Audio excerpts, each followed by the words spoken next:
Another exclusive. We out. Here with Jerry and Zuma. I kind of town. On the Doughboy TV. Worldwide, bitch.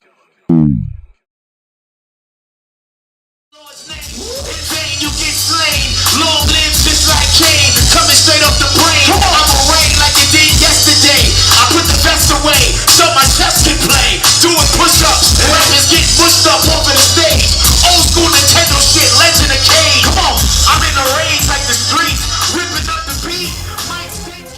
Hey everybody. Alright, Fitbit step. We gonna work out while we interview. Hey everybody, what's up? It's your girl Sansa Raylan Day coming to you live from the Lyricist Lounge in Atlanta. And I know this may look strange, but we are still getting our Fitbit steps in while we interview. So 2,000 steps before this interview kicks off. I have 30 steps to go. Work with me. 30 steps, 39, 29, 28, 27, 26, 25. 24. Hold on, we're almost there. We're almost there. Once we get this 30, y'all ain't never seen nothing like this. 6, 5, 4, 3, 2, 1. Oh yeah, all right, we ready. We could totally do this interview now. Now y'all wonder what's going on. Introduce yourself to the people. Yo, I'm Head Crack, Ricky Smiley Morning Show, Bodega Brothers, 100% of myself, and right now we live from the ATL. We absolutely are. Okay, so look, I ain't even gonna lie. My favorite part and the funniest moment was when y'all became the sperm babies. Sperm Call Quest, yeah. So, like, for real, where does that even come from, though? It came from the mind of Four Eyes, who is a brilliant writer, awesome all-around hip-hop dude. And, you know, we just add our own personality and flavor to some of the sketches. You know what I'm saying? Like, he writes a lot of the skits. But, like, when the ensemble comes together, man, it just makes it marvelous, man. Yo, I'm not gonna lie, like, that ensemble, like, you're right. Like, the magic that transformed from one to many was just, like, pure, like, you guys are meant to do this together. Like, for real. We practice a lot, and I think anything that's like worth doing in life, man, you gotta really put in the work. You know what I'm saying? Like, I watch a lot of people perform, and like sometimes you see cats, they kind of out of sync, and you can tell the rehearsals ain't there. And then sometimes when you see groups that are just synchronized and just in pocket, you could tell that they put in that time in the lab, like really going over the routines and making sure it worked. And we lose a lot of sleep over this, and we put in the work because we want to present the best show possible. So. Well, I can tell you, I appreciate that because I didn't know what I was walking into today. I was like, all right, I'm going to come in with open minds and just see what happens. So when you got the pitch to be involved, like, how did that make you feel to reboot something so classic? I was hyped because, like, you know, as a kid, the Lyricist Lounge was such an institution that we're like, you know, like, by the time it really jumped off, I was living in Texas by then. I'm originally from New York, but by the time Lyricist Lounge was really cracking, I was in Texas. So I was like, damn it, you know, like, 'cause I wanted to be down.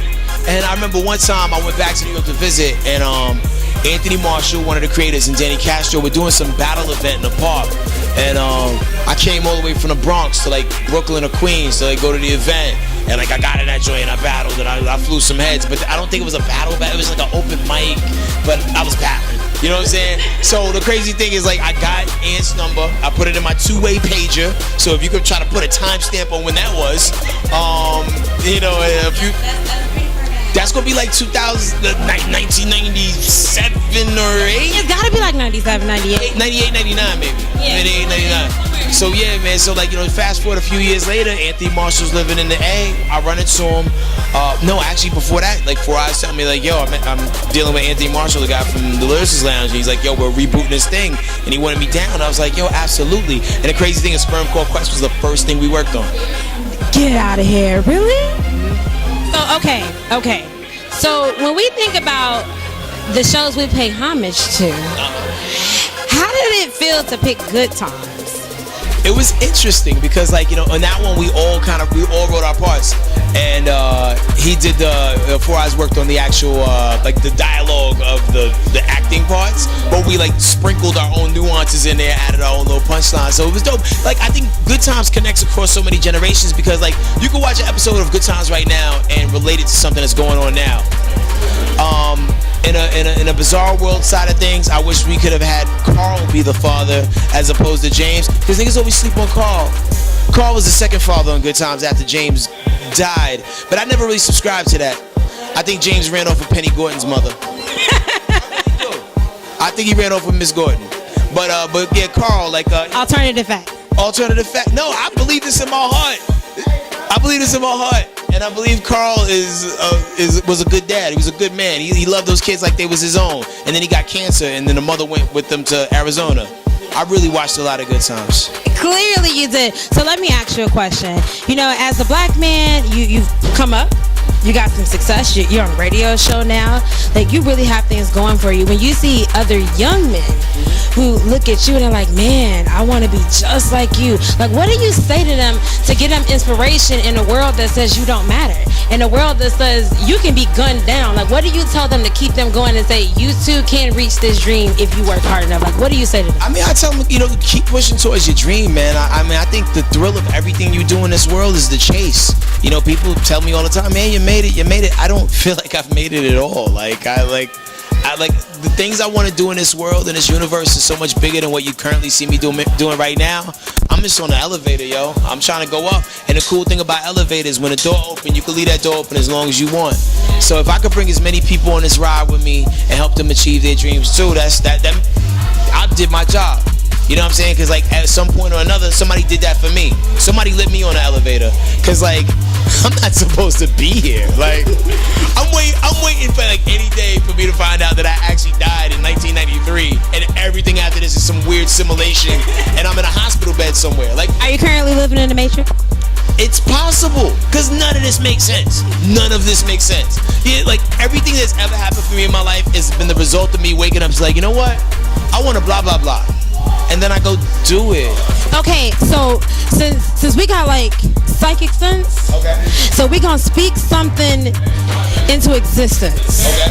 What's the one thing you haven't done that you want to do, and you gonna tell it now, and then we gonna come back to this later and say, I remember when you got that on DTV. I want to produce a game show, and I also want to be a villain in a movie. Ooh, I would totally love you as a villain. I'm not even gonna lie. Like, you'd be a great ass villain. Villain in a movie, like a really sarcastic villain in a movie, somewhere across between Gary Sinise's character in The Professional and Clarence Boddicker in RoboCop 1. Those are like really far away. I like that. I like that vision. Clearly. Okay, what's your favorite TV show? Favorite TV show currently is The Get Down, and season 2 comes out in like 48 hours. And if you already see this, it's out now. Nice. Top 5 rappers, go. Top 5 rappers of all time. I'm gonna go with the Notorious B.I.G. I'm gonna merge Run and DMC into one person. LL Cool J is the top 5 of all time. Go. Gotta throw a little bit of Andre 3000 in there. He's from a different planet in this rap thing.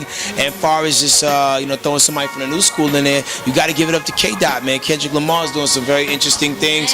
Like, when you hear somebody's album, it'd be like, damn it, I can't do what he's doing. Not even from a lyrical standpoint, from a production standpoint, that dude's a genius. I like that. I like the fact that you respect your own talent, but you can pay homage to other people and their talent. Like, that's important, especially when you look at like the piece you guys did, where you show the difference between a king and a queen, and how men approach women, and how we quite frankly react to it, and how you pass up on the good guy for the scumbag who just want to see what that mouth do. Like, do you feel that way in real life? Like, we really are that ignorant to the goodness that life can give us? I mean, I think everybody's reactions to things are based off of the experiences that they've dealt with in their life. You know what I'm saying? Like, there's a white person right now who's walking around afraid of black people. Maybe something terrible happens to them at some point or another. There might be a black person walking around right now who thinks all white people are racist based off of something that maybe happens to them in their life. There's a black person walking around right now who thinks white people are the greatest things in the world because he's never had any problem with white people, and reverse that same thing with everybody's reaction is based off of their personal experience. So even guys that like approach chicks, be like, what's up, bitch? Like, maybe either all throughout their life they've approached women who've tolerated that, so they don't know better. Maybe they grew up in a single parent home. Maybe they live near power lines and they just borderline retarded. You just don't know. Everything is just based off of people's like experiences in life. So yeah. Yo, I totally fell in love with you tonight. And for everybody else who wants to come and see, whoa. I didn't see that coming. Everybody always after my womb, yo. I'm living a child-free life so I can thrive and be great. Go for the womb? Yo, everybody, they trying to knock me up. They said it's time. So for everybody who was not here and they want to catch up with you in the future and see how funny you are and just how amazing and fall in love with you like how I did, how can they find you? How can they keep connected? I'm pretty universal on all social media, HEADKRACK. I'm out here in these internet streets. I changed my Twitter name today. It's still at Headcrack, but now the name that displays is Bando Calrissian. Why? I don't know. I just felt it in my heart to change my name to that today. Like, just imagine if Lando Calrissian from Star Wars ran a trap. They would call him Bando Calrissian. So that's me. I'm in a rap trap. Yo. In these raps. Yo. Bando Calrissian. I'm gonna go to Perm out. I'm gonna get me a little blue cape like he had on. I'm gonna move to Cloud City. I'm out here. Yo, that was just like so mad, dope. I am at a loss for words. You are absolutely phenomenal. You totally brought the funny. I see your lyricism. I see how passionate you are, and it's a pleasure.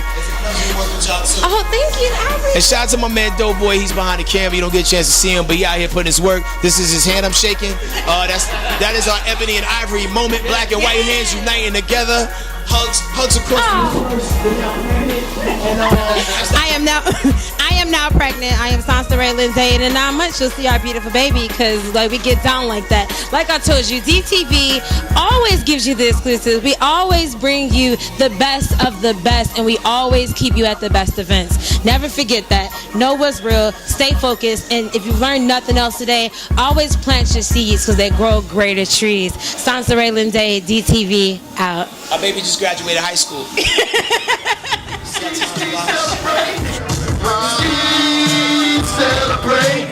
Ski celebrate.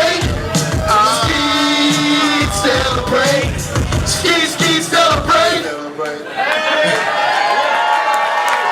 All right. When you think of the context in what we just did, this shit is gross.